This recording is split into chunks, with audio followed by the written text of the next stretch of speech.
Salut à tous, bienvenue dans cette nouvelle vidéo un peu spéciale qui va non pas vous apprendre des astuces et des machins, mais s'attarder sur la sécurité de vos comptes Facebook, puisque j'ai pu constater qu'on m'appelait de plus en plus par rapport à ça. Des comptes sont volés, des identifiants sont perdus, enfin bref, c'est tout un bazar. Et pourtant, en quelques étapes très simples, on peut sécuriser notre compte, mais le tout c'est de savoir comment faire, donc je vais vous montrer ça. Donc l'étape numéro 1 traite des identifiants, qu'on appelle identifiants, ce qu'on vous demande pour vous connecter, c'est-à-dire l'adresse email et le mot de passe. Alors le premier point concernant l'adresse email, il faut utiliser une vraie adresse email et pas une adresse que vous avez inventée ou que vous avez perdue, parce que si vous n'avez plus accès à cette adresse email, ça peut être très problématique si un jour vous avez besoin de réinitialiser le mot de passe. Donc prenez soin d'utiliser une bonne adresse email. Si ce n'est pas le cas, ou si vous changez d'adresse email, vous pouvez modifier ça très facilement. Vous allez sur votre compte Facebook et là vous avez un petit menu en haut, une petite flèche qui pointe vers le bas, juste là. Je fais un clic dessus. Je vais dans Paramètres. Ici j'ai plusieurs sections, donc je peux changer mon nom si j'ai envie, ce qui est un peu étrange, mais pourquoi pas. Le nom de compte, on s'en fiche. Ce qui nous intéresse ici, c'est Contact. Donc moi, en principal, c'est bien sûr mon adresse informatisgmail.com. Libre à vous de cliquer sur Modifier ici. Ensuite, vous ajoutez une autre adresse email. Donc là, je vais taper une autre adresse email pour aller jusqu'au bout de la démonstration. Voilà. Une fois que vous avez bien tapé l'adresse email sans aucune faute de frappe, donc vous vérifiez, hein, c'est assez simple, vous cliquez juste sur Ajouter. Ici, du coup, il vous redemande votre mot de passe Facebook actuel. Donc, bien entendu, il faut avoir son mot de passe à l'origine. Donc, vous le retapez. Ensuite, vous cliquez sur Envoyer. Il me dit un message a été envoyé à informatis.tuto@gmail.com, donc l'adresse que je viens d'ajouter, afin de la valider. C'est pour éviter qu'on fasse des erreurs, ce qui serait vraiment un gros problème par la suite. Donc là, je clique tout simplement sur Fermer. Ensuite, vous consultez vos emails et vous voyez ici, j'ai Facebook qui me dit vérification d'adresse électronique Facebook. J'ouvre le mail et je clique sur le bouton confirmer. Les modifications, c'est marqué ici, ont été enregistrées. Donc ça, c'est déjà une bonne chose. Donc là, on n'a toujours pas changé l'adresse email principale de notre compte. Par contre, on a juste ajouté une adresse. Là, je sors de là, je retourne sur mon Facebook. Si je retourne dans les paramètres, ici, Contact, j'ai toujours informatisgmail.com, ça il n'y a pas de problème. Je peux modifier. Et désormais, étant donné que j'ai ajouté une seconde adresse, je peux cocher celle-ci pour qu'elle devienne mon adresse email principale. Donc là, du coup, on modifie l'identifiant de connexion. C'est-à-dire qu'au lieu de taper informatisgmail.com pour me connecter sur mon Facebook, je serai obligé de taper informatis.tuto@gmail.com avec toujours le même mot de passe par contre. Et là, si vous voulez valider le changement, vous cliquez juste en dessous sur enregistrer les modifications. Donc un clic là-dessus, donc là je ne vais pas le faire, mais un clic là-dessus et c'est fait. Vous avez une adresse email du coup qui sera validée. Le second point qui est vraiment très important, c'est le mot de passe qui est utilisé pour vous connecter, parce que votre mot de passe Facebook, il ne faut pas qu'il soit trop simple. En général, quand ça arrive que des clients me donnent leur mot de passe pour qu'on puisse réinitialiser ou autre, c'est une vraie catastrophe. Il faut un vrai mot de passe. Donc un vrai mot de passe, c'est quoi? Vous devez y inclure des majuscules, des minuscules, des chiffres et si possible vous pouvez coller dedans du genre le caractère dollar ou étoile sur votre clavier, pourcent, arrobase, ce genre de caractères là sont acceptés et permettent de rendre le mot de passe beaucoup plus compliqué. Donc pour éviter d'être piraté, c'est quand même l'idéal, et choisissez un nombre de caractères suffisant. Moi je conseillerais une dizaine de caractères. De toute façon, on n'a pas besoin de le retaper sans cesse. Donc je vais vous donner un exemple.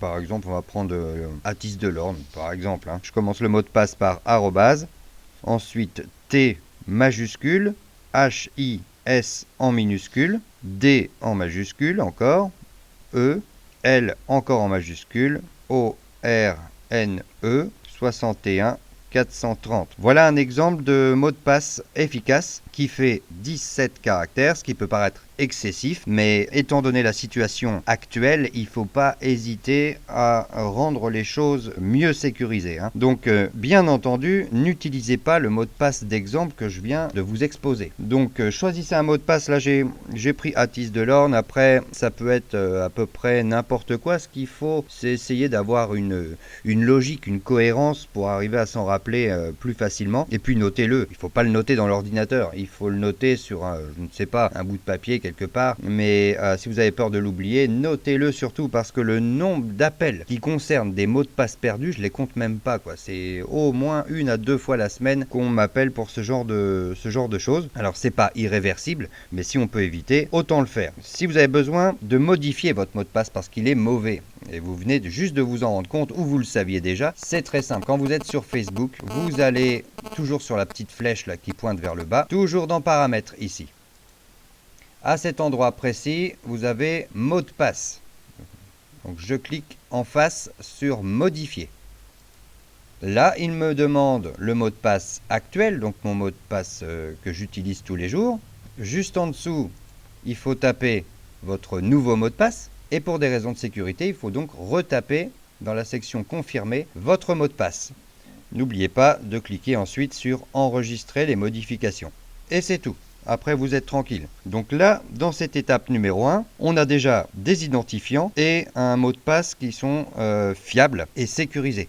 Donc c'est déjà une très bonne chose. Par contre, j'ouvre une parenthèse qui concerne le phishing ou l'hameçonnage en français. Donc c'est un procédé qui se passe par email principalement. Donc, vous recevez un email par exemple de la part de Facebook qui vous dit attention, il y a un problème de sécurité sur votre compte par exemple, ça peut être plein d'autres choses, donc veuillez vous identifier et à ce moment là vous cliquez sur un lien qui va vous faire basculer sur un site malveillant dont l'objectif est de capturer en fait votre mot de passe. C'est-à-dire que vous allez taper votre identifiant et votre mot de passe sur un site pirate. Du coup, même s'il est extrêmement compliqué, même s'il faisait 50 caractères, j'exagère volontairement, du coup ça ne changerait rien parce que vous venez à ce moment précis, du coup, de donner votre mot de passe à un pirate. Donc soyez très très prudent, il y a une règle qui est très simple, aucun site ne vous demandera jamais vos identifiants. C'est pas plus compliqué que ça. À aucun moment, on vous contactera par email pour vous dire il faut retaper votre mot de passe ou je ne sais quoi. Jamais, jamais, jamais. Il n'y a pas d'exception à cette règle. Donc retenez bien ça et puis du coup, vous serez tranquille. Si jamais vous recevez un email de ce genre-là, vous le signalez comme spam dans votre boîte email et puis vous serez tranquille avec ça. Passons maintenant à l'étape numéro 2, à savoir les paramètres de sécurité de Facebook. Donc vous cliquez toujours sur la petite flèche qui pointe vers le bas. Ensuite, vous allez dans les paramètres. Et là, on ne va pas rester sur général comme on était tout à l'heure, on va aller sur sécurité, juste en haut à gauche. Vous avez général et juste en dessous sécurité. Donc je fais un clic là-dessus. Et là, j'arrive sur toute une batterie de paramètres de sécurité. Alors, on ne va pas tout utiliser puisque l'objectif, c'est quand même de pouvoir utiliser Facebook sans être embêté par 36 systèmes de sécurité. Donc, il ne faut pas exagérer non plus. Il faut sécuriser son compte, mais après, il ne faut pas rentrer non plus dans les excès. Alors, le premier point, c'est les alertes de connexion, tout en haut. C'est marqué, je vais vous lire. Vous recevez une alerte quand quelqu'un ouvre votre compte dans un appareil ou un navigateur non reconnu. C'est-à-dire, quelqu'un essaye de s'identifier à partir d'un autre ordinateur, par exemple, ou d'un autre navigateur Internet. Parce que vous utilisez certainement Google Chrome ou Firefox. Si quelqu'un a essayé d'ouvrir avec Internet Explorer ou Microsoft Edge votre compte Facebook, vous recevriez une alerte de connexion. Et ça, c'est bien pratique. Donc, vous allez régler ça ou vérifier les réglages en cliquant sur Modifier. Et là, vous voyez ici, recevoir les notifications. Donc ça, il faut bien que ça soit coché. Et par email aussi, tant qu'à faire, autant bien faire. Alerte de connexion par email à Informatis. Donc là, il faut bien cocher aussi cette deuxième case. Et là, vous cliquez sur enregistrer les modifications. Comme ça, vous êtes tranquille avec ce paramètre-là. Autre point important de sécurité. Juste en dessous, vous avez les approbations de connexion. Donc c'est marqué « Utilisez votre téléphone comme moyen de sécurité supplémentaire afin d'empêcher d'autres personnes de se connecter à votre compte ». Ça, c'est vraiment très important. Vous avez tous plus ou moins un téléphone portable avec un numéro qui vous appartient, donc c'est l'idéal. Vous cliquez donc sur Modifier.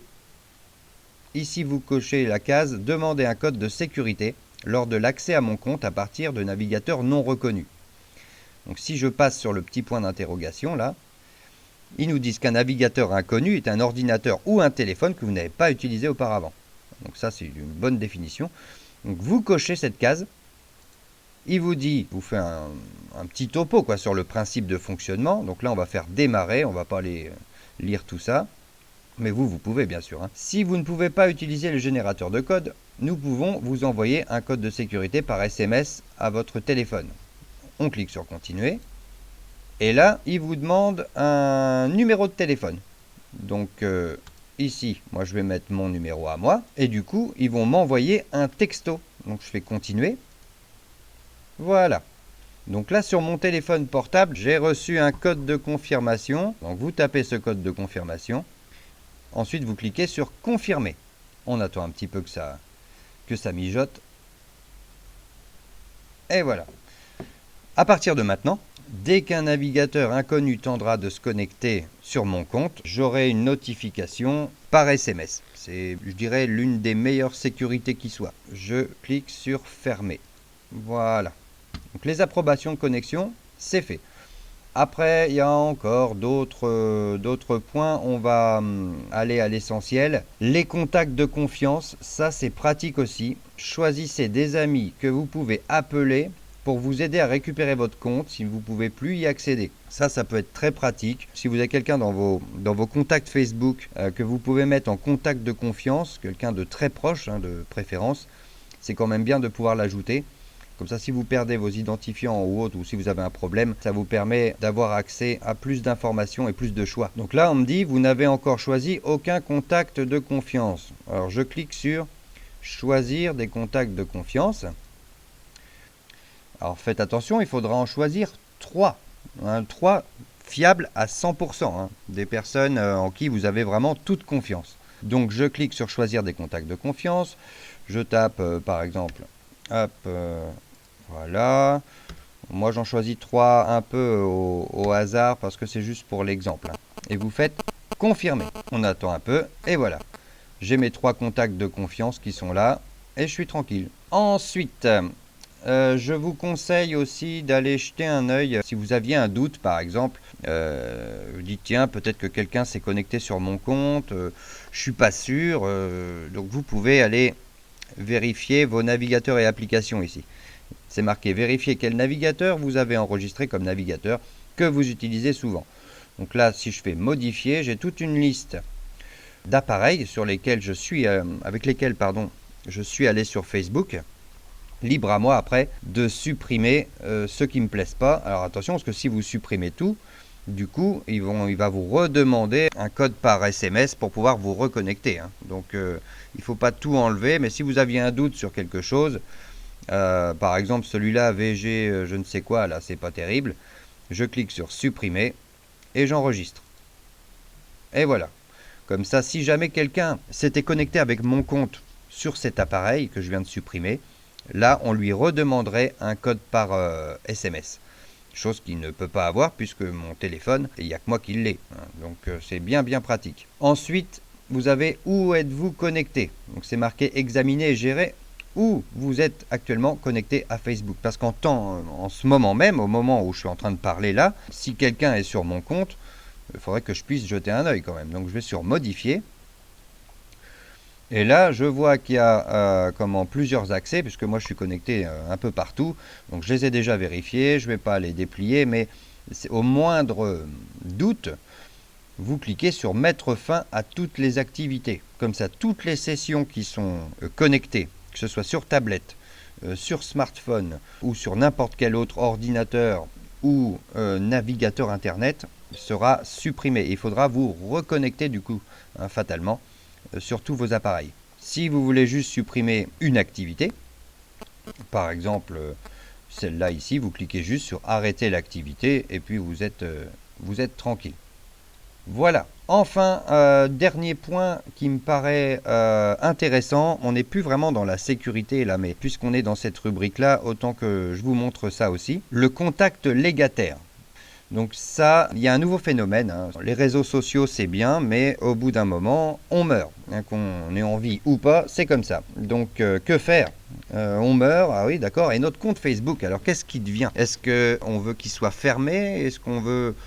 Qu'est-ce qu'on veut faire une fois s'il nous arrive quelque chose de grave? Donc c'est très simple, vous allez dans Contact légataire, vous allez sur Modifier, et à cet endroit, vous pouvez définir un contact. Donc là, moi j'en ai déjà mis un, c'est ma femme qui est là, qui s'occupera de respecter ce que vous voulez. Soit conserver le compte actif malgré votre mort ou votre incapacité à utiliser votre compte, soit de supprimer votre compte et tout son contenu. C'est loin d'être inutile, hein, cette fonction-là. Donc je ne vous remontre pas la procédure, c'est la même hein, que celle qu'on a vue auparavant pour les contacts de confiance en réalité, sauf que là, on va choisir qu'un seul contact légataire. Il y avait embrouille ou je ne sais quoi. Donc c'est bien pratique. Voilà pour ce qui concerne l'onglet sécurité. On va ouvrir un dernier point qui est très important parce que j'ai remarqué, vous avez remarqué sans doute aussi, que des comptes à notre nom peuvent être créés assez facilement et ensuite nos contacts reçoivent des invitations à devenir amis, c'est-à-dire contacts hein, dans Facebook. Donc ce qui serait quand même utile sur votre Facebook, c'est d'aller sur votre profil, donc vous cliquez sur votre nom en haut à gauche. Une fois que vous êtes dans cette rubrique-là, vous allez cliquer sur Amis. Ici, donc on a toute la liste d'amis. Vous avez Gérer. Donc je fais un clic là-dessus. Modifier la confidentialité. Là, ce qu'on va faire, c'est qu'on va faire en sorte que la liste de vos amis ne soit accessible qu'à vous. Parce que c'est franchement inutile que tout le monde voit qui est ami avec qui. Et puis ça permet aux faussaires, aux escrocs, de pouvoir se faire passer pour vous. Donc c'est quand même dommage. Donc je clique sur modifier la confidentialité. Et là, vous voyez, c'est marqué qui peut voir votre liste d'amis. En cliquant ici, en général, enfin pas en général, normalement par défaut, vous devez être en public, sauf si vous l'avez déjà modifié. Vous cliquez là et vous mettez moi uniquement. Ça suffit amplement. À quoi bon étaler qui est ami avec qui? Enfin bref, c'est pas utile. Une fois que vous avez mis moi uniquement, c'est bon. Ensuite, qui peut voir les personnes et listes que vous suivez? Parce que on peut très bien suivre des pages, on peut suivre tout un tas de choses sur Facebook ou des personnes les suivre d'un peu plus près pour avoir un peu plus de leurs actualités. Donc soit vous laissez ça en public, moi c'est ce que j'ai fait parce que ça je m'en fiche, soit si vous voulez plus de confidentialité, vous faites une fois de plus, moi uniquement. Comme ça vous êtes tranquille. Ensuite, qui peut voir vos abonnés sur votre journal? Effectivement, tac, ici, c'est le même principe que ce qu'il y avait plus haut. Vous mettez moi uniquement. Donc là moi je ne vais pas le faire puisque ça c'est mon compte professionnel, mais vous faites ensuite OK pour valider tout ça. Et comme ça, plus personne ne pourra voir avec qui vous êtes ami. Enfin, ami, j'aime pas trop ce terme-là, mais plus personne ne pourra voir votre liste de contacts, tout simplement. Voilà, c'est tout pour cette vidéo, qui est sans doute la plus importante que j'ai jamais conçue. Donc, suivez bien les étapes. Si vous avez des questions, n'hésitez pas à poster des commentaires. N'hésitez pas non plus à partager cette vidéo sur Facebook, justement, ou sur tous les réseaux sociaux que vous utilisez, parce que je dirais que l'union fait la force. Et face aux nouveaux dangers d'internet, il faut qu'on se serre les coudes et ce genre de petites vidéos, si tout le monde respecte ces quelques conseils, on aura moins de problèmes les uns et les autres. Je vous souhaite soit une bonne matinée, une bonne journée, une bonne soirée, enfin ce que vous voulez. Je vous dis à la prochaine.